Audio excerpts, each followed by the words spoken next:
কুয়েটের সবশেষ পরিস্থিতি জানাতে সরাসরি যুক্ত হচ্ছেন আমাদের সহকর্মী নুর ইসলাম রকি। রকি, আপনি নিশ্চয়ই আমাকে শুনতে পাচ্ছেন? রকি, কুয়েট ভিসি প্রফেসির পদত্যাগ নিয়ে সর্বশেষ কি তথ্য আছে আপনার কাছে, আমাদেরকে বিস্তারিত জানাবেন।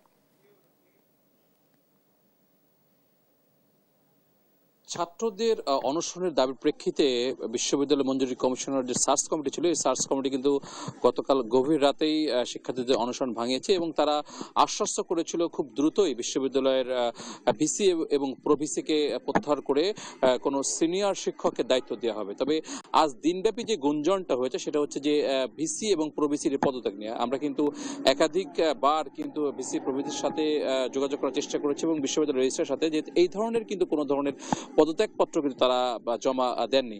তবে তারা প্রত্যাশা করছে যে এই ধরনের ঘটনা ঘটতে পারে, কিন্তু আসলে তথ্যভিত্তিক করে কোনো তথ্য আমাদেরকে জানানো হয়নি। এদিকে শিক্ষার্থীরা কিন্তু তাদের আন্দোলনের ফল হিসাবে যে ভিসি প্রভিসিকে প্রত্যাহারের যে আশ্বাস দিয়েছিল, এটা কিন্তু সারা দিন ব্যাপী আসলে উল্লাস করেছে। সকালবেলায় কিন্তু শিক্ষার্থীরা আমাদেরকে যে তথ্য দিয়েছে যে তারা তাদের দাবি অনুযায়ী শিক্ষা উপদেষ্টা কুয়েটে এসেছিল এবং তারা তাদের আশ্বস্ত করেছে যে ভিসি এবং প্রভিসিকে প্রত্যাহার করা হবে, এতেই তারা খুশি। এবং আজ সন্ধ্যার বা বিকালের পরে কিন্তু তারা একটি আনন্দ মিছিল করবে, যে দীর্ঘ প্রায় 60 দিনেরও বেশি সময় ধরে তারা যে আন্দোলন করে আসছিল এবং টানা 57 থেকে 58 ঘন্টা পর্যন্ত যে টানা অনশন করেছে, অনশনের ফলে ভিসি এবং সহ যে এক দফা দাবি ছিল, এই দাবি কিন্তু অবশেষে পূরণ হয়েছে।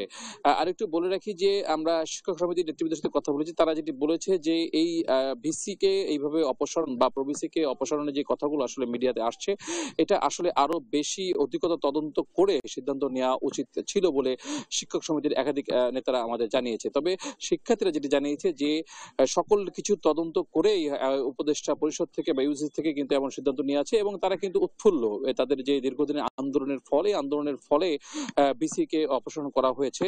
এবং আমরা যেটা দেখতে পাচ্ছি যে শিক্ষার্থীরা কিন্তু আস্তে আস্তে কুয়েট ক্যাম্পাসের যে দুর্বার বাংলা চত্বর আছে, এই চত্বরে কিন্তু আসা শুরু করেছে।